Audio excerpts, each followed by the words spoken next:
नमस्ते प्यारे बच्चों, क्या हाल चाल है? कैसी चल रही है स्टडीज आपकी? कमेंट करके बताइए कि कैसी चल रही है, तो मुझे पता चले कि जो बच्चे मेरे साथ जुड़ रहे हैं उनको कहीं तकलीफ तो नहीं आ रही। तो मैं कोशिश तो कर रही हूँ कि आपकी तकलीफ़ें दूर करती जाऊँ और आपको हेल्प करती जाऊँ। तो चलो उसी हेल्प के अंदर आज हम करने वाले हैं मैथ स्टैंडर्ड पेपर 2 का section B. Section A upload हो चुका है। मैं उम्मीद कर रही हूँ कि सेक्शन ए बच्चों ने देख लिया होगा। और स्टैंडर्ड वालों के लिए जो ट्रिक्स और टेक्निक्स होती हैं वो भी मैं बताती जाऊँगी, बिकॉज आपके पेपर्स के अंदर, ठीक है, आपको टफ करने के लिए आपको प्रेजेंस ऑफ माइंड कैसे आपको यूज़ करना है वो हमें बेसिकली उस पर वर्कआउट करना होता है। मेथड तो स्टैंडर्ड वाले बच्चे, इसलिए मैं समझ सकती हूँ कि उनको मेथड और ये सब करना आता है। तो जहाँ गलती करते हैं, जहाँ पे अटक जाते हैं, वो हमारा मेन मुद्दा है उसको ठीक करने का। तो चलो अभी बिना कोई टाइम वेस्ट किए शुरू करते हैं और हम देखते हैं कि 25 नंबर क्वेश्चन हमसे क्या कह रहा है। सो ये हो गया 25, लिख दिया मैंने। Find the HCF of 132 and 228 by the prime factorization. ठीक है ना। 132 होता है 11 इंटू 12। 12 होगा 2 का स्क्वायर और 3, ठीक है। और 228 के फैक्टर्स निकालने पड़ जाएंगे। सो 228 डिवाइड बाई 2, 2114, 2 5 ज़ा 7 ज़ा 3 1 ज़ा 3, 9 ज़ा और ये 9 10 ज़ा। तो क्या हुआ 2 स्क्वायर इंटू 3 इंटू 19। HCF में बच्चा जी हम लोग सिर्फ और सिर्फ कॉमन नंबर ही देखते हैं, ठीक है। और HCF में कॉमन दिख रहा है ये। अच्छा, दोनों का पावर सेम है इसके लिए सेम आ गया। बट अगर पावर सेम नहीं होता तो आप छोटे पावर वाला HCF लोगे, है ना, छोटे पावर वाला। और दूसरा 3 और 3 दिख रहा है आपको, तो दैट मीन्स 2 का स्क्वायर 4, 4 3 ज़ा 12। ओके, तो HCF इज 12। डन। चलिए 25 नंबर क्वेश्चन, 26 सॉरी, 26 क्या क्या क्या कह रहा है जी। Solve by the substitution method. बोलो। 2x plus 3y is equals to 13, 4x plus 5y is equals to 23। ठीक है, दो इक्वेशंस दिए हुए हैं बेटा। अब हम कोई भी एक इक्वेशन लेंगे। जैसे मैं इक्वेशन 1 ले लेती हूँ। Taking equation 1, 2x plus 3y is equals to 13।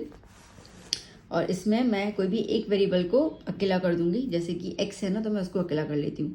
तो अकेला करने का मतलब ये कि उसके आसपास जो भी है उसको इक्वल टू में शिफ्ट कर दो। तो 3y वहाँ पे चला गया तो -3y। तो x is equals to 13 minus 3y upon 2। ये बन गई मेरी थर्ड इक्वेशन। मैंने फर्स्ट का यूज़ किया ना, तो भी सेकंड रह गई ना, तो ये थर्ड अपन सब्स्टिट्यूट करेंगे सेकंड के अंदर, ठीक है। तो क्या हो जाएगा, substituting equation 3 in equation number 2। क्या कह रहा है इक्वेशन नंबर 2? क्या है अपने पास?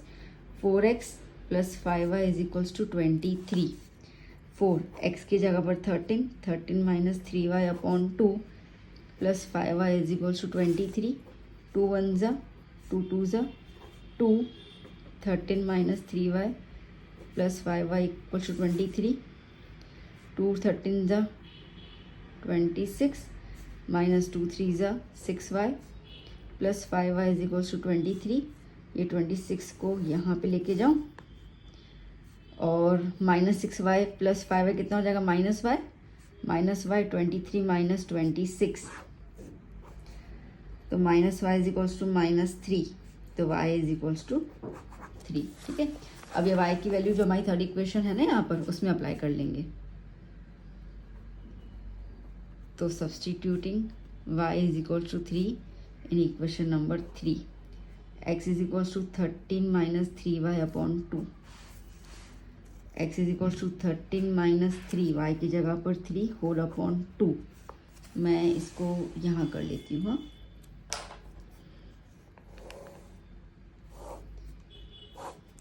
ओके। सो लास्ट हमारा स्टेप था 13 माइनस 3 इंटू 3 अपॉन 2, ठीक है। ये लास्ट स्टेप था हमारा। तो x is equals to 13 minus 9 upon 2। 13 में से 9 गया 4, 4 अपॉन 2, कितना बचेगा 2। तो x की वैल्यू आ गई 2, है ना। तो आंसर क्या आया? x, y that is 2, 3। ठीक है, डन। ओके, अब स्टैंडर्ड वाले बच्चों के लिए तो मुझे लगता है बहुत आसान सवाल था। Now next 27 number question.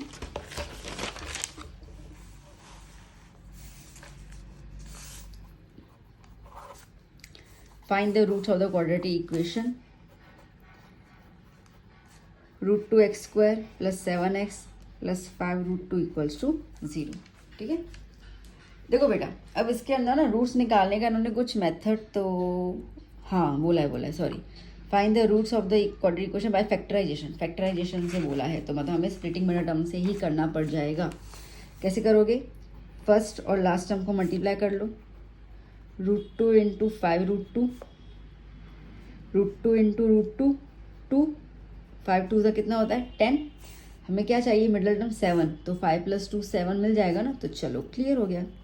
तो क्या हो जाएगा? √2x² प्लस ये एज इट इज़ आया, साइन एज इट इज़ आई। अब ग्रेटर नंबर क्या है?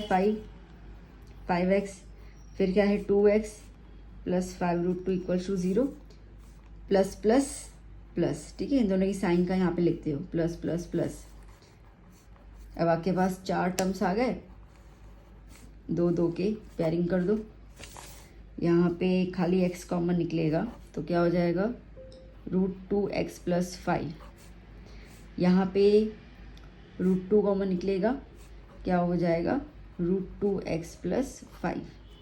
मैम कैसे निकाला कॉमन, हमें तो समझ ही नहीं आया। देखो बच्चा, ये 2 है ना, ये 2 को आप √2 × √2 लिख सकते हो, यस मैम। ये 5 × √2 है, यस मैम। तो √2 बाहर निकल गया, यस मैम। ये √2 अंदर आ गया और ये 5 अंदर आ गया, सिंपल। ठीक है, तो आपके पास एक आ गया x + √2, दूसरा आ गया √2√x + 5 = 0। सो देयरफॉर x = -√2 और x = -5/√2। ठीक है, now next question 28। The sum of the squares of 2 consecutive odd positive integers is 650। ठीक है, फाइंड दोज इंटीजर्स। ओके, देखो बेटा, अभी इसके अंदर आपको बोल क्या रहा है? आपको बोल रहा है कि स्क्वायर करना है। किसका स्क्वायर करना है? 2 कंजिक्यूटिव ऑड पॉजिटिव इंटीजर्स। ठीक है, अब ऑड नंबर देखो, ऑड नंबर क्या होता है? 1 आ गया, 3 आ गया, 5 आ गया, है ना। तो दोनों इनके पीछे गैप कितना है? 2 2 का गैप है ना। तो अगर मेरा एक नंबर 3 है समझो, तो दूसरा नंबर क्या होगा? 5 होगा। क्लियर हो गया। तो 3 में 2 प्लस करो तो 5 आएगा। क्लियर हो गया। तो हमारे पास तो कोई नंबर है नहीं, तो अपन सपोज कर लेते हैं, let 1 odd positive integer be x and other odd positive integer bx + 2। Okay, अब क्या बोल रहा है? क्या करना है? स्क्वायर करना है और प्लस करना है।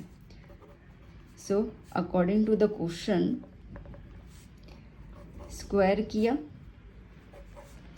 प्लस किया, और आंसर कितना कह रहा है ये? 650।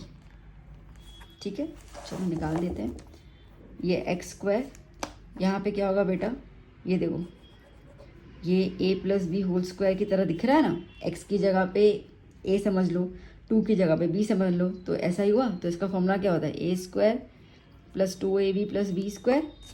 तो चलो a की जगह पे x लगा देते हैं, +2, a की जगह पे x, b की जगह पर 2, b की जगह पर 2² = 650। x² + x², 2 2 = 4, 4x + 4 = 650। x² + x², 2x² 2x² + 4x + 4, ये 650 अंदर आया, -650 = 0। 2x² + 4x -4 गए, इसमें से कितने बचेंगे? 646 = 0। ठीक है, ओके। अब इसके अंदर कॉमन निकाल दें हम लोग। ओके, तो हम ना 2 कॉमन निकाल देते हैं इसमें से। तो x² + 2x -320 2 इक्वल्स टू 0। ठीक है, तो ये चला जाएगा, तो क्या बचा हमारे पास x square plus 2x minus 323 equals to 0। अब हमें 323 को ऐसे स्प्लिट करना है कि हमें 2 आंसर मिलना चाहिए। तो बच्चों 323 का फैक्टर निकालना पड़ जाएगा। इसको 17 काटेगा, 17 1 जा 17, 32 में से 17 गया 1 और ये 5, 153 9 ज़्यादा ना, 17 9 जा, ओके, और ये 19 1 जा 9। ठीक है, तो फैक्टर्स में क्या है 17 और 19 और 17 में 2 का गैप है, यस है। ठीक है, तो क्या आ गया यहाँ पर x square plus 2x minus 323 equal to 0, x square plus 19x minus 17x minus 323 equal to 0। यहाँ पे x common, x plus 19 minus 17 common, x plus 19 equal to 0।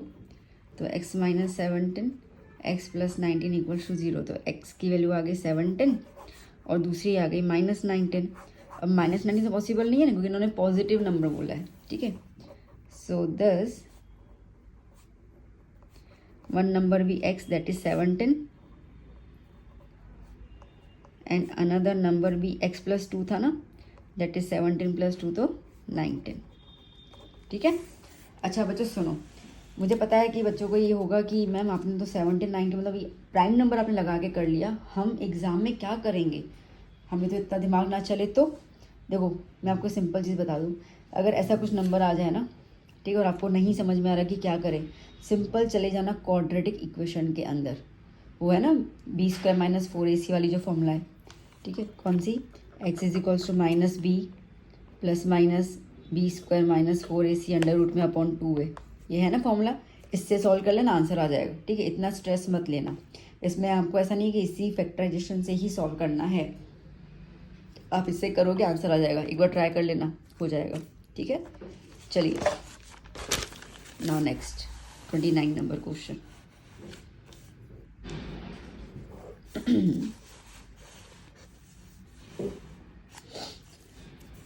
Which term of the AP 3, 15, 27, 39 will be 132 more than its 54th term?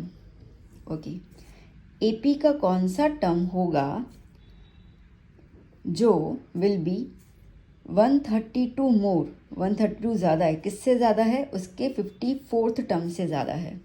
ठीक है, okay, कोई नहीं, देख लेते हैं कौन सा होगा, मतलब हमें इन शॉर्ट एन निकालना है और तो निकालना है। ठीक है, तो ए क्या है 3, डी क्या है 15 minus 3 that is 12, done. A n का फॉर्मूला क्या होता है, a plus n minus 1 d. 132 54 का फॉर्मूला क्या हो जाएगा, ए प्लस 53 डी, है ना, सिंपल। ओके, ए और ए कैंसल आउट होगा दोनों तरफ, हाँ जी हो जाएगा। n minus 1 d is equals to 132 plus 53 d. ठीक है, ओके, n माइनस 1 डी की जगह पर 12 लगा दूँ, 132 प्लस 53 डी की जगह पर 12, है ना। चलो 53 इंटू 12 कर लेते हैं 6, और ये हो गया 53, सॉरी 636। सो 132 प्लस 636, 132 प्लस कर लूँ 8 6 7 768। तो n minus 1 into 12 equal to 768, n minus 1 is equal to 768 divide by 12। 12 की टेबल लगाऊँ, ओके, 12 की टेबल, 12 6 का कितना होता है 72। ठीक है, तो देखो 768 डिवाइड बाई 12, 12 6 जा 72 4, 12 4 जा 48, मतलब कितने का लगा 64 का। तो n minus 1 is equal to 64, तो n is equal to 64 plus 1, है ना, ये 1 यहाँ पे हो जाएगा ना, तो n इज इक्वल टू 65। ठीक है, इन्होंने क्या पूछा यहाँ पे, which term of the AP ठीक है, कौन सा टर्म होगा जो 54 में 132 प्लस करो तो उससे ज़्यादा होगा, मतलब कि A65 वाला जो टर्म होगा ना, ठीक है, वो वाला। ओके, चलो नेक्स्ट क्वेश्चन, 30th क्वेश्चन बेटा। In triangle PQR right angled at Q, in triangle PQR right angled at Q, PQ 5 centimetre, PR और QR 25 दिया हुआ है, PR प्लस QR 25 है, हमें साइन P, कॉस P और टेन P निकालना है। ओके ठीक है, पहले वैल्यूज़ पता हो जानी चाहिए ना बेटा अपने को। तो PR और QR का मिला के 25 है, तो हम एक काम कर लेते हैं ना, PR को X सपोज कर लेते हैं, तो X plus QR is equal to 25, इसको X कर लिया, तो QR क्या हो जाएगा 25 माइनस एक्स, वहाँ चला गया, तो QR क्या हो गया 25 माइनस एक्स, है ना, ये 5 और ये x। ओके, पाइथागोरस थ्योरम लगा दें, तो PR square is equals to PQ square plus QR square, PR is x square, PQ is 5 square, QR is 25 minus x whole square, x square is equals to 25 plus, बचा जी ये क्या हो जाएगा, ये a minus b whole square हो जाएगा ना, फॉर्मूला क्या हो जाएगा a square minus 2ab plus B square, तो a की जगह पर क्या लोगे 25 माइनस 2, 25, b की जगह पर x plus x square, x square equal to 25 plus 625 minus 50x plus x square, cancel out, ठीक है, ये 0 आ गया। ओके, और इन दोनों को प्लस करो तो 650 माइनस 50x, 650 को यहाँ पे ले लो, minus 650 is equals to minus 50x, minus 650 upon minus 50 is equals to x, x कितना आया 13। सो हमने PR को x माना था 13 सेंटीमीटर, QR को हमने 25 माइनस x माना था, मतलब 25 माइनस 13 कितना हो जाएगा 12 सेंटीमीटर, ठीक है। तो मैं यहाँ पे लिख दे रही हूँ, मतलब कि अभी मैंने ये बना देती हूँ फिर से, ये हो गया 13, ये हो गया 12 और ये हो गया 5, ठीक है। अब इन्होंने क्या पूछा बच्चा हमसे, इन्होंने पूछा साइन P कॉस P और टेन P निकालो, है ना, साइन P कॉस P और टेन P निकालो, तो मतलब कि एंगल P को अपन को फोकस करना है, तो एंगल P के हिसाब से ये हो जाएगा ऑपोजिट, ये हो जाएगा एडजसेंट और ये है हाइपो, ठीक है। साइन P बोला ना, साइन कॉस और टेन, हाँ, तो देखो ना, साइन थीटा क्या होता है ऑपोजिट अपॉन हाइपोटेन्यूस, तो यहाँ पे साइन P चाहिए, ऑपोजिट क्या है 12 और हाइपो कितना है 13, तो साइन P कितना आया 12 अपॉन 13, ठीक है।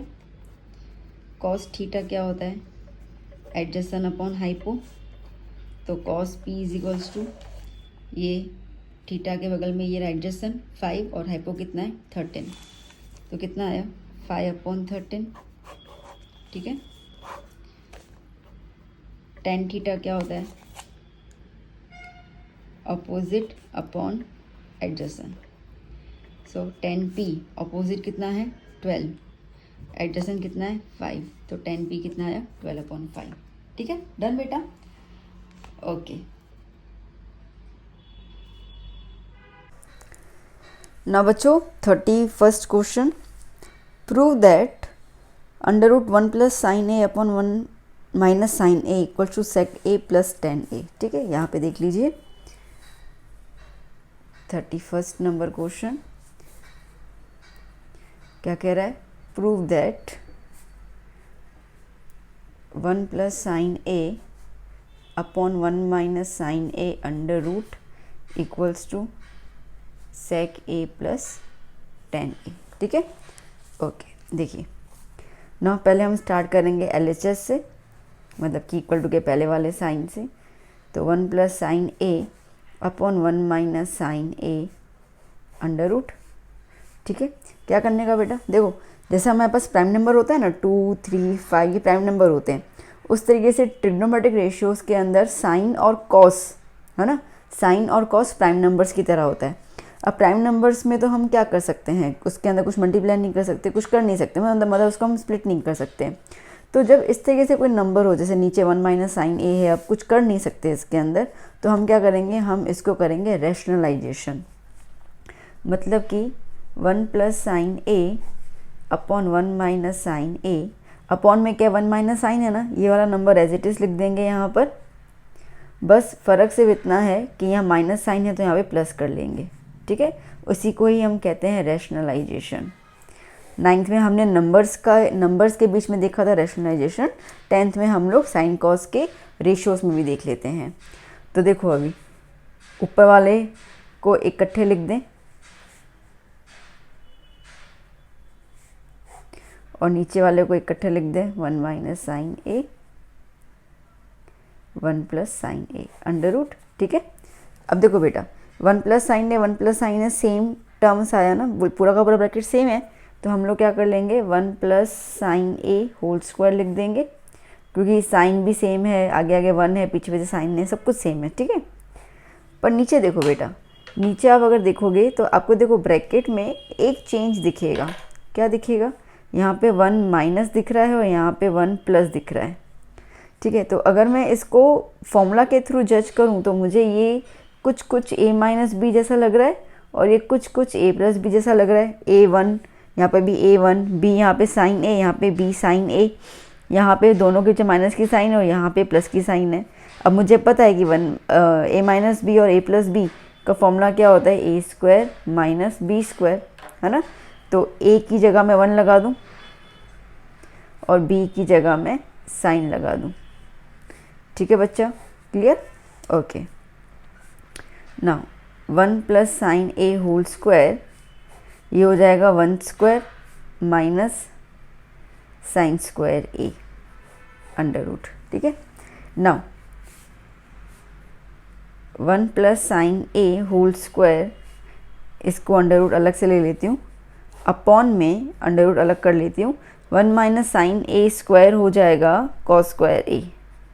कैसे, देखो क्योंकि हमें फॉर्मूला पता है sine square theta plus cos square theta equals to 1 होता है, तो कॉस स्क्वायर थीटा यहीं रहने दो, तो 1 minus sine square theta, 1 minus sine square theta की जगह कॉस स्क्वायर थीटा लगा दिया ना, तो देखो यहाँ पर भी क्या है 1 माइनस, ठीक है 1 का स्क्वायर दैट इज़ 1 ना, तो 1 माइनस साइन स्क्वायर थीटा है ना, 1 माइनस साइन स्क्वायर थीटा इसके साथ सेम है, तो उसकी जगह अपन क्या लगा सकते हैं कॉस स्क्वायर थीटा, तो मैंने क्या लगा दिया कॉस स्क्वायर ए, क्योंकि थीटा यहाँ पे ए को रिप्रेजेंट कर रहा है। ठीक है, तो ये वाला रूट और स्क्वायर कट जाएगा, ये वाला रूट और स्क्वायर कट जाएगा। आपको इसे दिखाना नहीं काट कर एग्जाम में, बट मैं आपको बता रही हूँ। तो क्या हो जाएगा 1 plus sine A upon cos A. ठीक है, अब हम ना ये डेसिमल को डिनोमिनेटर को दोनों के अपॉन में एक साथ लिख देंगे, मतलब अलग अलग कर लेंगे। अब बताओ 1 अपॉन कॉस क्या होता है, सेक होता है ना, सेक ए, और साइन अपॉन कॉस क्या होता है टेन ए।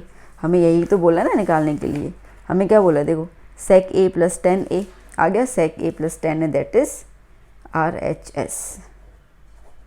ठीक है, डन।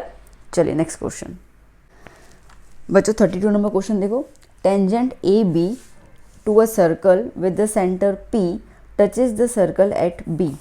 ओके, ये रहा सर्कल, ओके ये रहा टेंजेंट A और ये पॉइंट B, क्योंकि सर्कल पे B पॉइंट आ रही है, सेंटर है सर्कल का P। ठीक है, tangent A B to a circle with the centre P touches the circle at B, PA intersects the circle at M।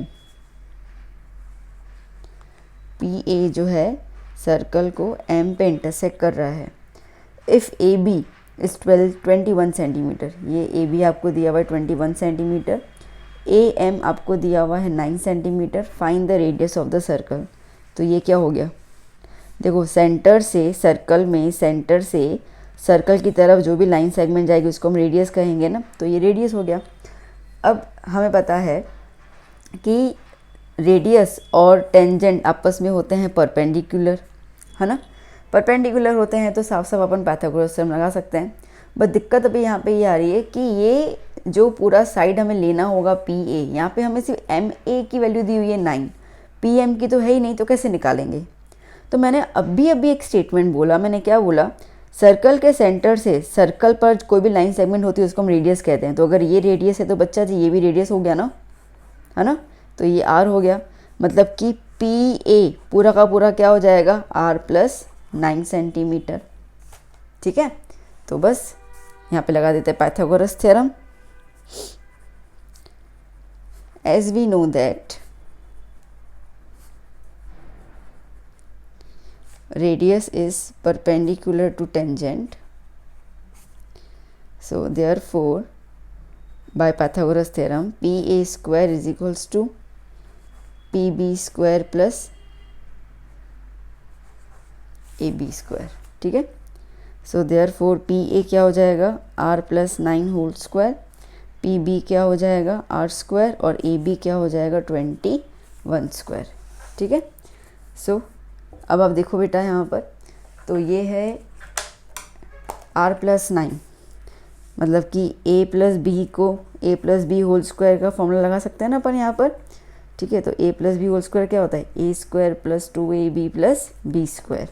तो A की जगह अपन ले सकते हैं यहाँ पर R, मैं एक स्टेप नीचे कर लेती हूँ, तो R स्क्वायर 2, A की जगह R, B की जगह 9 plus 9 square is equals to r square plus 21 square. ठीक है, तो यहाँ पे मैंने इसको ये वाली फॉर्मूला के हिसाब से स्प्लिट कर दिया। ओके, तो ये क्या हो जाएगा, आर स्क्वायर 2 9 ज़ा 18 r plus 81 is equals to r square plus 21 का square 441। R square cancel out हो गया, 18 r plus 81 is equals to 441।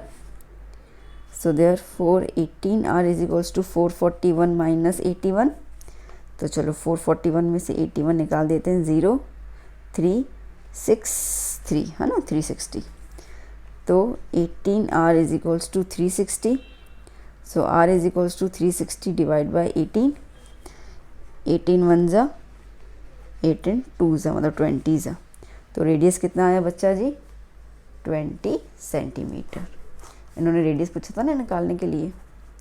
ठीक, देखो क्वेश्चन में find the radius of the circle, तो दैट इज 20 सेंटीमीटर। ठीक है बच्चा, clear, done. Okay, next question ना बच्चों 33 नंबर क्वेश्चन क्या कह रहा है, a medicine capsule is in the shape of a cylinder with 2 hemispheres stuck to each of its end. ठीक है, देखो अब बेसिकली ये सिलेंडर है ना, और ये दोनों तरफ क्या है, हेमिस्फीयर। ओके, अब क्या कह रहा है यहाँ पे, the length of the entire capsule is 14 mm। पूरा कैप्सूल जो है उसका लेंथ आपको दिया हुआ है 14 mm, और the diameter of the capsule, तो ये डायमीटर हो जाएगा। ठीक है, तो डायमीटर कितना है 5 mm। Find the surface area, मतलब पूरा कैप्सूल का हम लोगों को सरफेस एरिया निकालना है।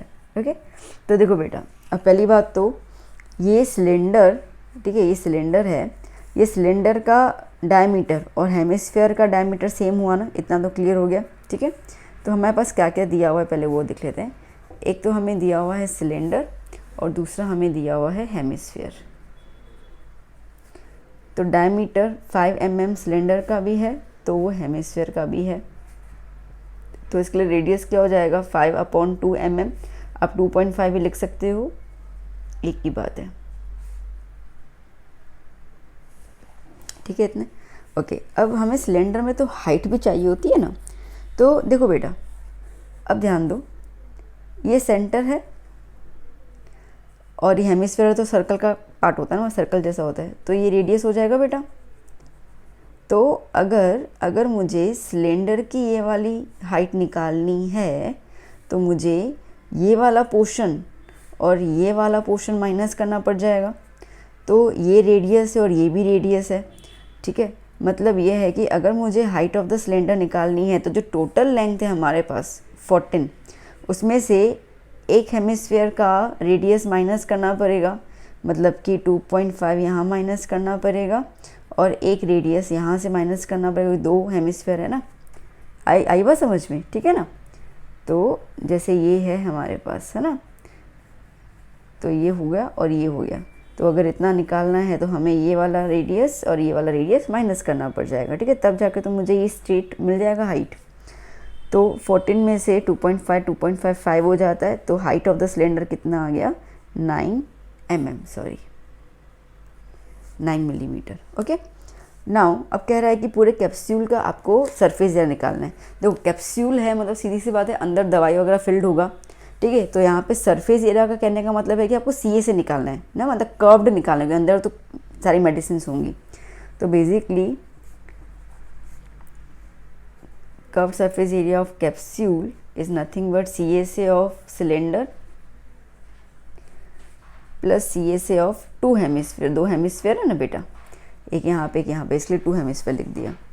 CA से ऑफ सिलेंडर क्या है, 2πRh, और 2 CA से ऑफ हेमिस्फीयर क्या हो जाएगा, 2πr², ठीक है। नाउ 2πRh प्लस 2 2 ज़ा 4πr²। मैं 2πr कॉमन निकाल दूँ, ठीक है। तो 2πr यहाँ पे आ गया, ये बच गया h, ये 4 में से 2 यहाँ पे आ गया, तो 2 अंदर, पाई और r² है तो r अंदर। देखो अगर कॉमन निकालने नहीं आता हो या नहीं निकालना हो तो कोई बात नहीं, आप सारे वैल्यूज अप्लाई करके कैलकुलेट कर लीजिए, फिर भी आंसर आ जाएगा, ठीक है। मैं इसके लिए बता रही हूँ ताकि थोड़ा सा इजी हो जाता है। आप कहाँ पाई की वैल्यू 2 बार लगाओगे, आर की वैल्यू 2 बार लगाओगे, तो इस बार थोड़ा सा इजी हो जाता है। Then also if you find it difficulty okay to take out the common, no problem, आप वैल्यूज लगा के सॉल्व कर लोगे, आंसर फिर भी आ जाएगा। तो यहाँ पे हमें लेना है 22/7, रेडियस 5/2, h हमारा आया था 9, 2 × 5/2। मैम हम रेडियस में 2.5 लें तो ले लो, बात तो एक ही है ना, आंसर तो वही जाएगा। I don't like decimals, decimals में फिर थोड़ा कन्फ्यूजन हो जाता है, तो इसके लिए मैं फ्रैक्शन प्रेफर करती हूँ, कटिंग हो जाती है आराम से। जैसे ये और ये 2 कट हो गया ना आराम से, ठीक है। तो 22 × 5 कितना हो जाएगा, 110/7। यहाँ पर भी देखो 2 और 2 कट हो गया, ठीक है। तो 9 + 5, सो 110/7, 9 + 5 कितना हो जाएगा बच्चा, 14। ओके, 1 ज़ा 2 ज़ा, ठीक है। तो कितना आ गया मेरे पास, 220 mm², सिंपल आंसर, ठीक है। कितना फटाफट से आ गया, है ना। अच्छा देखो, तो मैंने आपसे ये कहा कि आप वैल्यूज़ अलग लगा दो, कोई इशू नहीं है। अगर आपको CA से ऑफ सिलेंडर अलग निकालना है और CA से ऑफ हेमिस्फीयर अलग निकालना है और फिर प्लस करना है, फिर भी ठीक है, ठीक है। बस उसमें फ़र्क कितना पड़ेगा कि एक और पेज यूज़ हो जाएगा, मतलब थोड़ा सा लंबा हो जाता है, ठीक है। तो ये मैंने आपको थोड़ा शॉर्ट बताया, इसके मार्क्स कोई भी नहीं काटेगा, टेंशन मत लेना, ठीक है। चलिए next question. Now 34, for a given frequency distribution in usual notations, L दिया हुआ है आपको 70, F0, F1, F2 और H, फाइंड द मोड, ठीक है। तो डायरेक्ट ही लगा देती हूँ फॉर्मूला, L प्लस क्या हो जाएगा, F1 - F0 2F1 - F0 - F2 multiply by H, ठीक है। चलिए L क्या है हमारे पास 70, F1 क्या है 28, F0 क्या है 52, 2 × 28 -52 -60, ओके गलती कर ली मैंने, F2 28 है, मैंने यहाँ पे गलत, ओके सॉरी, फिर से लगा देती हूँ values.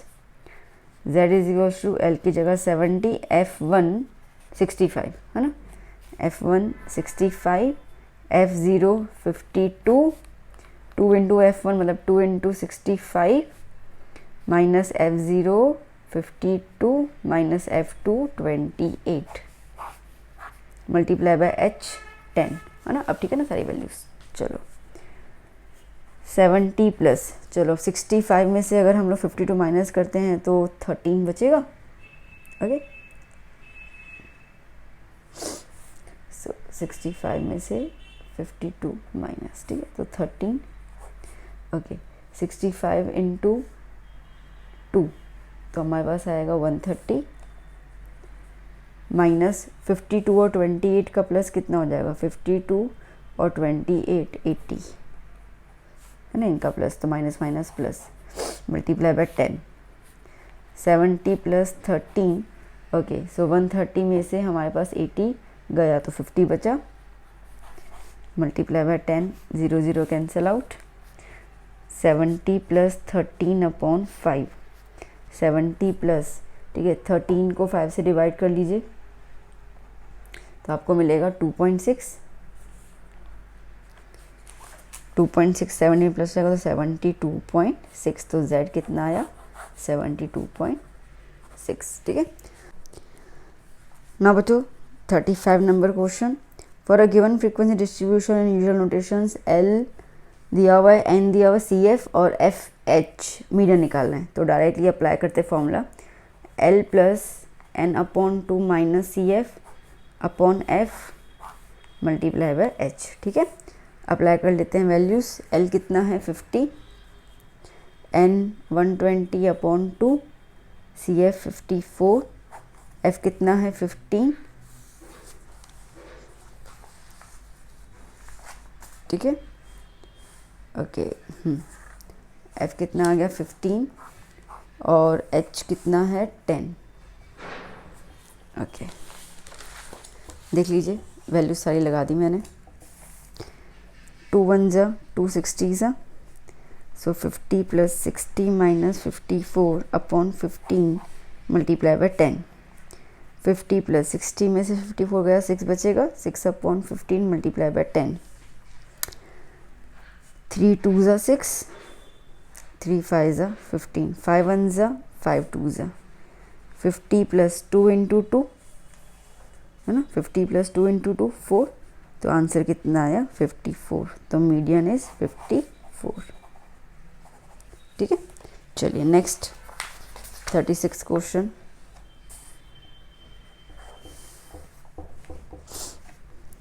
Suppose we throw a dice once, what is the probability of getting a number greater than 4। तो पहले हम आउटकम्स लिख दें, कौन कौन से आउटकम्स हमारे पास हैं, 1 2 3 4 5, एक ही डाई है ना, मतलब एक ही डाइस है, तो इसके लिए 6 तक नंबर जाएंगे, ठीक है, तो इसका मतलब कि टोटल आउटकम्स हमारे पास आ रहे हैं 6। नाउ फर्स्ट नंबर क्या कह रहा है, what is the probability that we are getting number greater than 4, okay, तो ये इवेंट ए ले लेते हैं,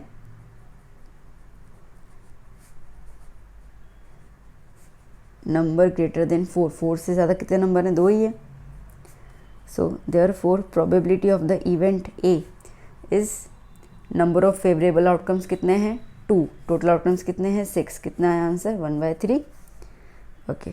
number second, what is the probability of getting a number less than और इक्वल टू 4, तो बी इवेंट है जहाँ पे हमें नंबर चाहिए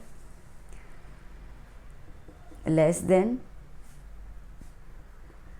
और इक्वल टू 4, तो प्रोबेबिलिटी क्या हो जाएगा, अब लेस देन इक्वल टू 4 मतलब 4 भी होना चाहिए, उससे कम भी, तो 1 2 3 4 4 नंबर हैं, तो टोटल आउटकम्स कितने हो गए 4 हमारे, तो 4/6 2/3, ठीक है, 2 2 ज़ा 4 2 3 ज़ा 6, तो आंसर क्या आया 2/3, सिंपल। चलिए 37,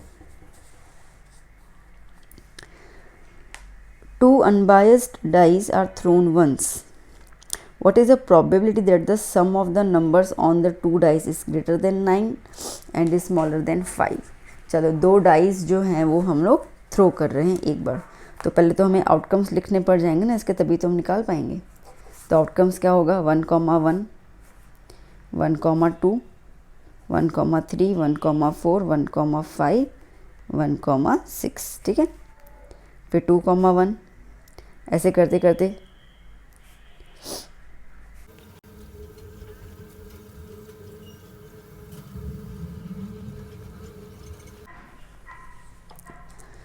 ओके। चलिए अब देखते हैं क्वेश्चन, आउटकम्स टोटल आ गए, ठीक है, टोटल आउटकम्स कितने हैं इसके 36। नाउ फर्स्ट क्वेश्चन क्या कह रहा है, probability is greater than the number 9, the sum of the 2 numbers is greater than 9, तो चलो अब ये इवेंट ए हो जाएगा, इवेंट ए, ठीक है, हमें सम लेना है, सम ऑफ नंबर्स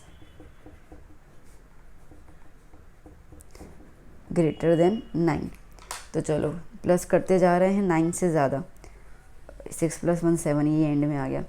6 + 2 8, ठीक है। 3 + 6 9, ओके। अब आएगा 4 + 6 10, 5 + 6 11, 6 + 6 12, ठीक है। 6 + 5 11, 5 + 5 10, 9 से ग्रेटर तो ये तो नहीं लेना है अपने को। 4 + 5 5 + 4 9, ये 10, क्योंकि 6 + 3 9, ये कम हो जाएंगे। तो कितना है बच्चा? 1 2 3 4 5 6, ठीक है। सो टोटल आ गया 6। So therefore probability of event A favourable 6 है। टोटल कितने हैं? 36। 6 1 जा 6 6 जा, तो कितना आया? 1/6। सेकंड चेकआउट कर लेते हैं। Sum of the numbers is smaller than बाय, तो इवेंट बी में sum of numbers smaller than 5, 5 से कम नंबर लेने हैं, ठीक। चलो चेक कर लेते हैं। 5 से कम तो ये हो जाएगा 2 3 4, 4 + 1 5 हो गया। 2 + 1 3, 2 + 2 4, ये 5 हो गया। 3 + 1 4, ये 5 हो जाएगा, ओके। 5 से कम तो 1 2 3 4 5 6, ठीक है। 6 नंबर आ गए इसके अंदर भी। So the probability of the event B is again 6/36, that is 1/6, ठीक है बच्चा। सो यहाँ पे आपका सेक्शन बी स्टैंडर्ड मैथ्स का फिनिश हो जाता है, okay. So I hope you understood the questions और आपको सॉल्यूशन ईजी लगा होगा। तो अभी मिलेंगे नेक्स्ट वीडियो लेक्चर में नए सेक्शन के साथ। Till then keep study, keep hard working. If you like the video तो लाइक करके जाइएगा एंड कमेंट भी कीजिएगा, प्लस अपने फ्रेंड्स को ज़रूर वीडियो शेयर कीजिएगा। चलिए बच्चा, अभी मिलेंगे नेक्स्ट क्लास में। Bye bye, take care.